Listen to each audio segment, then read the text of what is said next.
Well, what's in a pro day? It's pro day time around the college football landscape. And Mace, we know that JJ McCarthy, his pro day was today. It's a Friday edition of Orange and Blue Today. And, well, not everybody was there for Denver, and that's curious. Yeah, George Paton was there. Sean Payton was not there. Now, there were some coaches who were there. Shout out, by the way, to Jim Nagy of the Senior Bowl for putting out which coaches were on hand and which ones were not. And you had some teams that had coaches and general managers represented, like, for example, Chicago coaching GM, the Dallas Cowboys coaching GM, the Miami Dolphins, the New England Patriots, the Pittsburgh Steelers, Washington Commanders all had coaching GM. Broncos, one of those who only had the GM, and the Chargers only had the coach. But of course, that's Jim Harbaugh going back to his old stomping grounds in Ann Arbor. So, yep, the Broncos having George Paton there, but not Sean Payton, and having a coach who's not a quarterback's coach or an offensive coordinator. What does it all mean? All right. What does it mean, Mason? What does it mean that Minnesota didn't have both there, right? The list that you read off, I did not hear Minnesota. Is that correct? Like the Minnesota Vikings, the team perhaps most likely to move up for JJ McCarthy. I don't think both of them were there, right? Their only representation other than scouts. So no GM, no coach. Their only coaching staff representation was their defensive line coach. Now, the Broncos, one of 7 teams who had offensive line coaches on hand. So Zach Strief was there. The big significance of that is of the 18 players Michigan had at the combine a few weeks ago, 6 of them were offensive linemen. Think about that. You had more than just the starting 5 up front for the Wolverines represented at the combine, which tells you about the depth and quality of their O-line class. And so that's a reason why Zach Strief goes. But according to Jim Nagy, the only Broncos coach on hand there was Zach Strief. Okay, and with George Paton there, he said at the end of a season press conference, you got to be everywhere the quarterbacks are. Okay, well, that was at the Combine. I can't remember which one, Mace, but it's like you weren't at the Senior Bowl, you weren't at the Shrine Bowl, you were at the Pro Days. And again, we're kind of peeking through keyholes, we're trying to assemble clues, but how much should we put on George Paton being there, Sean Payton not? I would advise not putting too much on, especially if we learn that they're that McCarthy's going to be one of the top 30 visits. Because we do know that they've sat down with JJ McCarthy. They had the formal interview a few weeks ago at the Scouting Combine. Also, we're getting toward the league meetings on Sunday, so maybe Sean Payton wanted to kind of decompress for a couple of days before getting there. I will say this. I will find it interesting to see next week, because on the other side of the meetings in Orlando, on Wednesday, you have Jaden Daniels' pro day at LSU, and then the Sean Payton go to that, even though I don't think there's really a chance the Broncos are going to get Jaden Daniels or not in on him.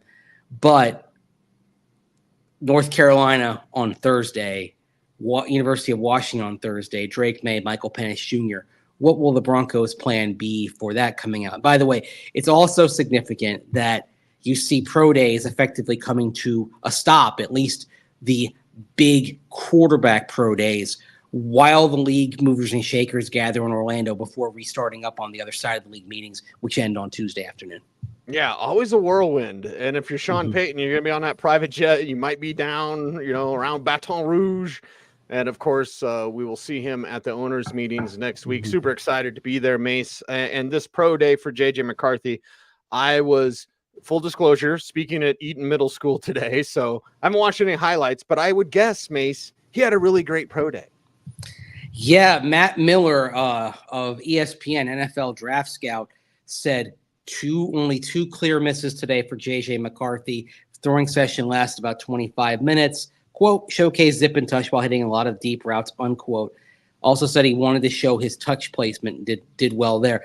I think it's interesting that Matt Miller points to the deep routes, because that was one thing when you and I watched him in Indianapolis at the Combine, that you got deep and outside and there wasn't the same kind of pop that you saw from, for example, Michael Penix Jr. And even though he didn't work out, like that's the kind of pop that Drake May has. Like the reason why I put Drake May above JJ McCarthy is because Drake simply has more tools in his bag in terms of being able to throw deep and outside with velocity. He has the driver downfield that JJ McCarthy only has down the middle and not outside. Drake May, that he can make every throw. Yeah, and the thing with May, and you'll go back to the Alabama game from Michigan, and you'll see JJ McCarthy doing off-platform, but that's like to the flat. When May does off-platform, it could be 40 yards deep, 60 yards deep. Like May can be back foot. You don't want him back foot, but sometimes pressure gets to you. May can flick it and get it there in a hurry. McCarthy can't make that throw. Yeah, and to me, that's why I know that there's the speculation, oh, well, maybe JJ McCarthy goes before Drake May. Watching the two of them, I still can't see that. I can see why a team would be intrigued enough to maybe put McCarthy over May, but in terms of the overall traits and abilities, you are picking a little bit on ceiling, and I think Drake's ceiling is higher because there are more of those there's more deep outside capability at his disposal. Not talking about throwing up jump balls. I'm talking about throwing lasers. Like that's the thing. Like sometimes, we're not, okay. It's not Jay Cutler, like, oh my God, bullet territory, but he puts a lot on it. And because that ball is coming in quickly, like it's because of howitzer, it's difficult to defend.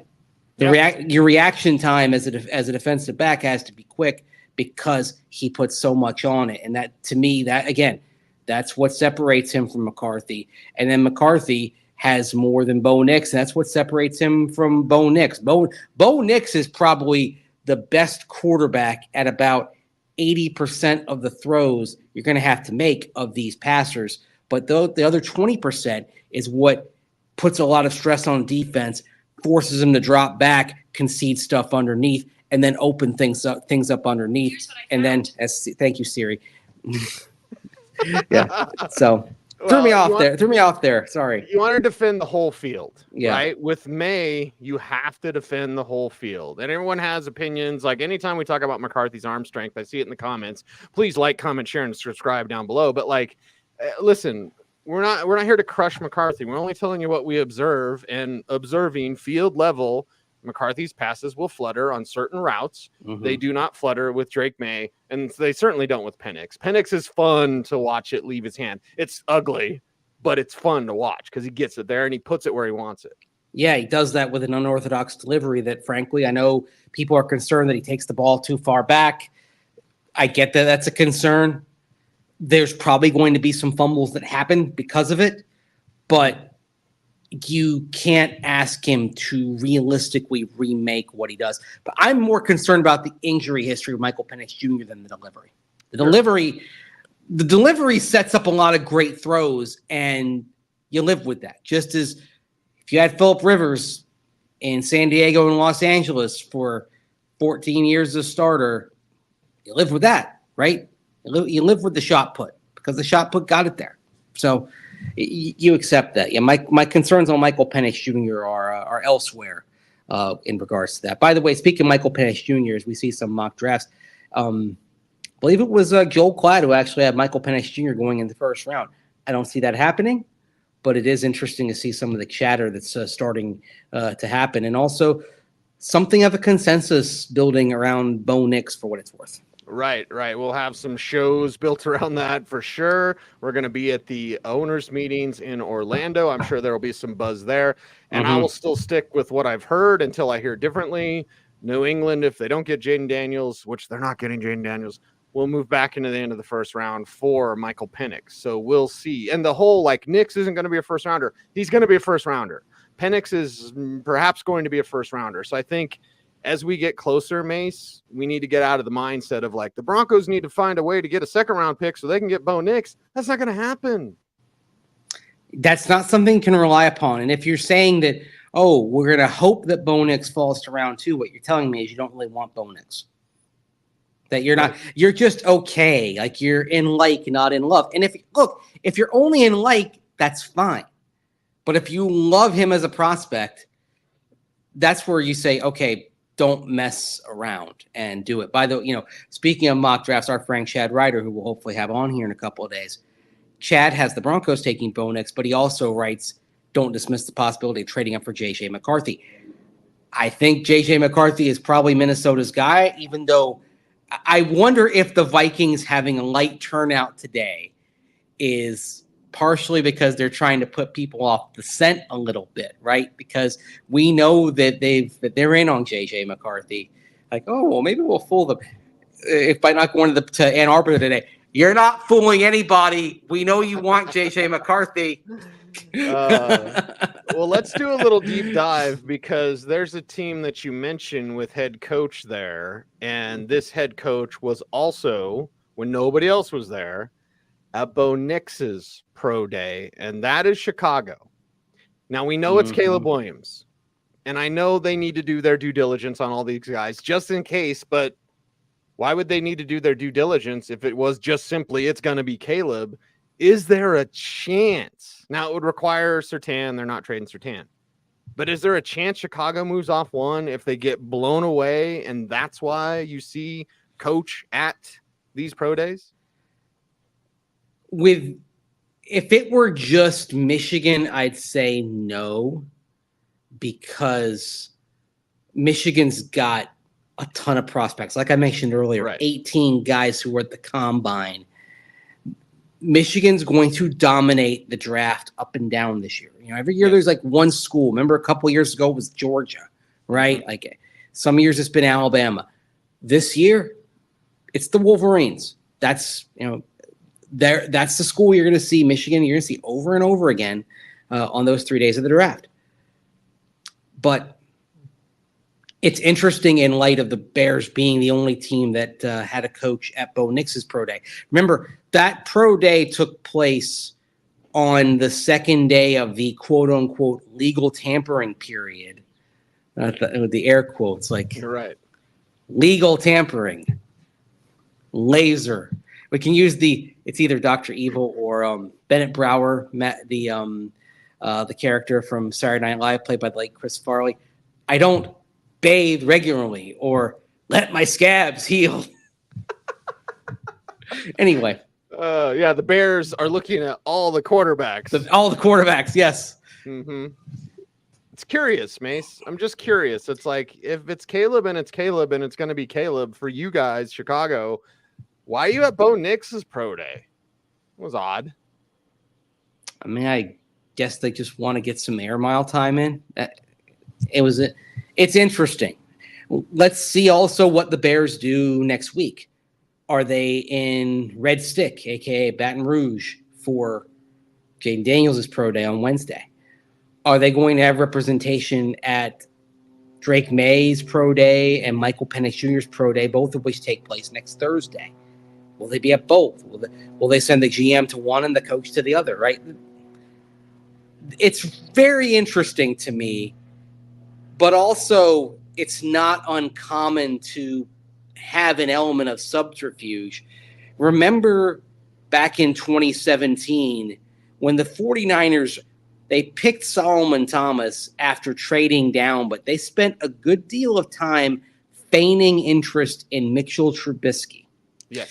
To the point where Chicago felt as though it had to trade up, and the Niners were able to get a little extra draft capital by the Bears thinking the Niners might pounce and going from 3 to 2 to take Trubisky.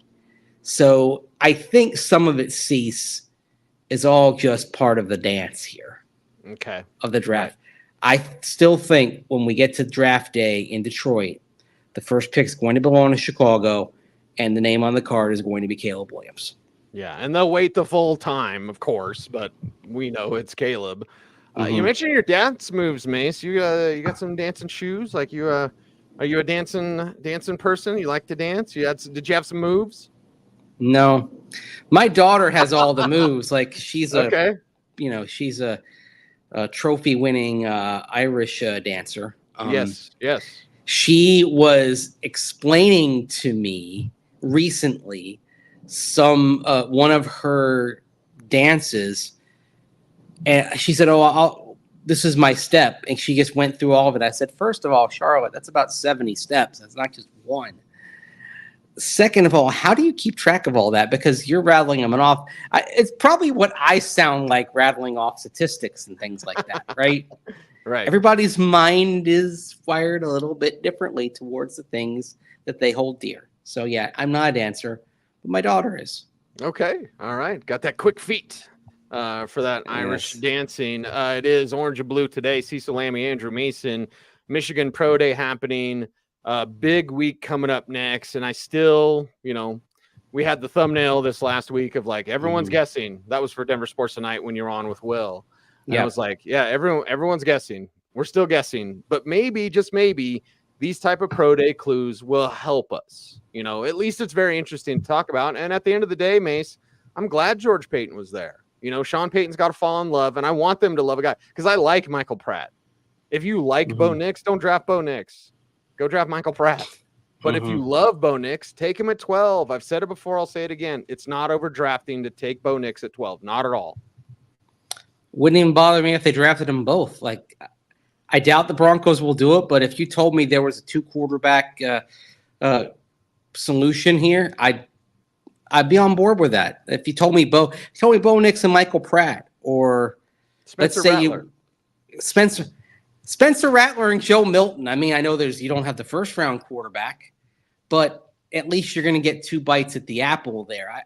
The thing is, once you get past round 1, I don't think that you're drafting anybody who is going to be the only plan, right? Especially if you get past Bo Nix. I think even like Bo Nix early in round 2 can look a little bit like Will Levis and say, okay, fine, that's your future plan. Even though I would rather get that quarterback in round 1, A, for the mandate, B, for the 5th-year option if that quarterback ends up working out. Okay? There's actually a very significant economic reason why if you trade down and you think, we can get him in round 2, no, there's a huge economic reason to why you would trade back up into round 1 and get Bo Nix. Right. So that's something that I'd be down with. But if you get to round 3, like if you take Spencer Rattler in round 3, hey, good to have him, see where he goes. But I don't know if that's your only young developmental plan. Like I guess if they don't go QB round 1, could you talk me into Spencer Rattler round 3 and Joe Milton round 5? Yeah, you could. Sure. Yeah. And honestly, see where it goes. Let him develop for a year. See where they go. I'd actually pick Milton. I saw you talking about Milton on Twitter the other day. I think it was yesterday. I didn't get a chance to ask you on it, but like we've told people like this dude's really smart. Knows multiple schemes, has a cannon, doesn't know where to put it yet. Quick learner. Has a cannon, quick learner. Like these are there are some intriguing traits about him that I think are going to attract some coaches. I would be shocked if he is not drafted by the end of the 5th round here. Sure. Yeah. I would actually say in terms of the traits he has, he's more raw, but I think I actually like some of his traits more than those of Michael Pratt because there's more in the arm, right? Like this is, can he make all the throws? Conceivably, yes. The problem for Joe Milton is he's got to learn to be more on target, short to intermediate. That's where he needs to be coached up. The footwork needs work. Yes. Simply put. Because that's where your accuracy is going to come from. It's going to come from your base building up. So I'm intrigued. I would be intrigued to take a day 3 flyer on Joe Milton, absolutely. But that's not my only plan here. That's if it works out, great. But that's not a primary plan. My primary plan is, Bo Nix in round 1. That's something where you can say, okay, that's a path, that's a direction. And the other thing is, I think that's also something where, by and large, even though I know there are people who today are saying, don't want Bo Nix. My guess is if the Broncos draft Bo Nix in the 1st round, most of the fan base will fall in line and get behind him. And I think there will be an understanding that this is a direction. Yes. Whether it's May, McCarthy, Nix, this is a direction. Yep. And I think that's what fans want the most, and it's Sean Payton's guy. If they take him, they take Bo Nix in the second, it kind of course, they don't have a second, but still, like, it loses some luster. They take him at 12. We know that's the plan, and we know that's Sean Payton's guy. So let's flip and go, Denver Broncos. With Milton, you and I saw him throw at the combine, and he seemed a little more deliberate, like he had heard the critiques of, hey, on intermediate stuff, you can't throw it through him. Yeah. And the thing about it is, and this is why it's just going to take some time with him, watching him try to take something off in that workout, it's not natural. Yeah. And that's the thing. It's going to take coaching. It's going to take ingesting the teaching and putting it into practice, and not just doing it for a day. It's going to take thousands upon thousands of reps for him to get there. So that's why, I mean, I look at Joe Milton, and this is where I wish there was more, the ability to have more patience, because I'd love to see where he is in 2 or 3 years with consistent teaching. But the NFL probably isn't going to provide that. It's another reason why I wish the NFL had a true minor league. Because if this were the NFL Europe days, I'd be like, all right, I'm picking Joe Milton in round 5. And my plan is in the following spring, you're going over to Scotland or Frankfurt or Barcelona and getting some reps, right? Yep. There's no more Jake Delhommes. There's no more Brad Johnsons. There's no more Kurt Warners. All three who Johnson playing in the World League, but all three who played overseas. Like I said it on Twitter, there needs to be at least a 7-on-7 league where passers can pass, receivers can run routes. And I know your offensive line doesn't get developed, but they have a quarterback development problem. And when 60 quarterbacks play in a year, you're going to get a lot of bad football. And I don't think the NFL wants a bad product. Joe Milton's a good quarterback with upside and potential. I'd like to see him get some time and reps. It takes chops, man. You got to get your chops. You got to get your reps.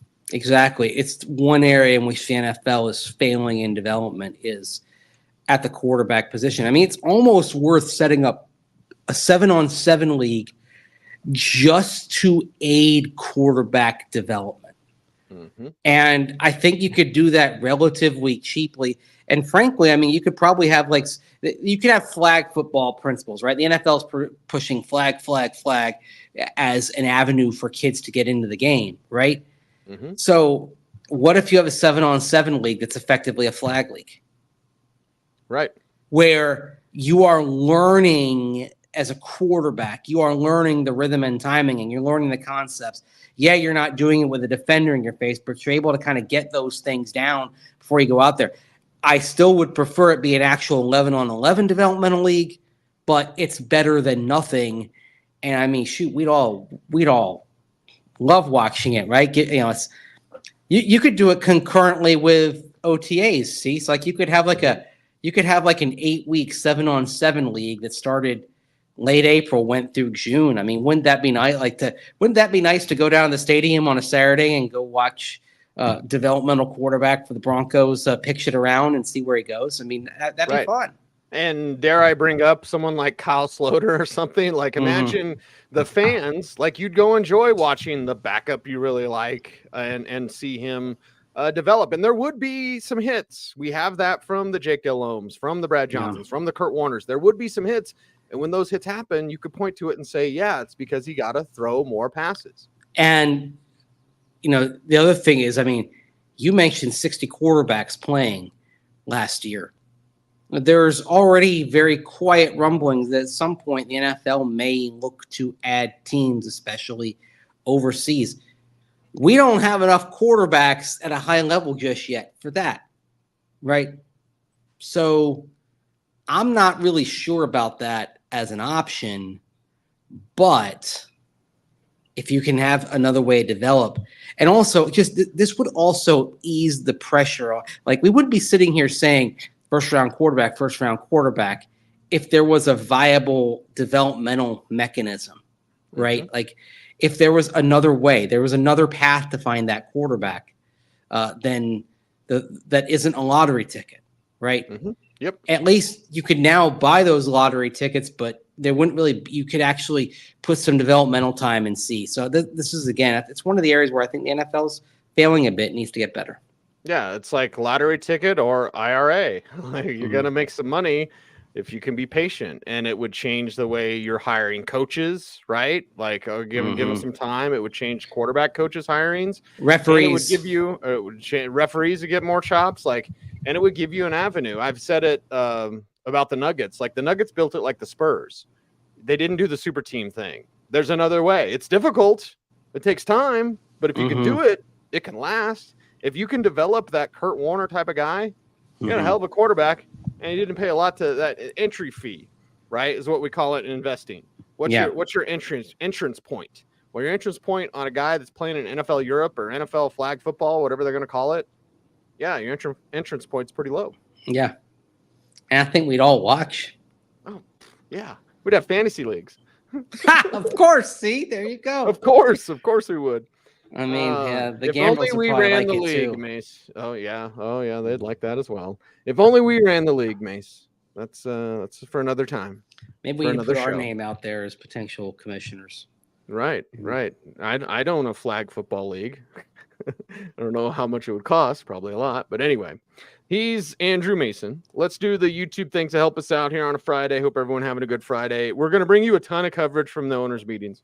I'm so excited to get to work just like we did at the scouting combine. So your best coverage for the Denver Broncos is right here. It's Denver Sports. It's on YouTube. We're going to be there. We're going to be bringing you a ton of content from the owners' meetings in Orlando. So Mace, yeah, let's do the YouTube things to get them out of here. All right. Like, comment, share, subscribe, hit that notification bell so that you never miss a vid. That's right. He's Andrew Mason. Follow him on all the socials at Mace Denver. I'm at Cecil Lammey saying OBT is a BFD. Thanks for watching, everyone. Stay tuned, and would you please stay frosty.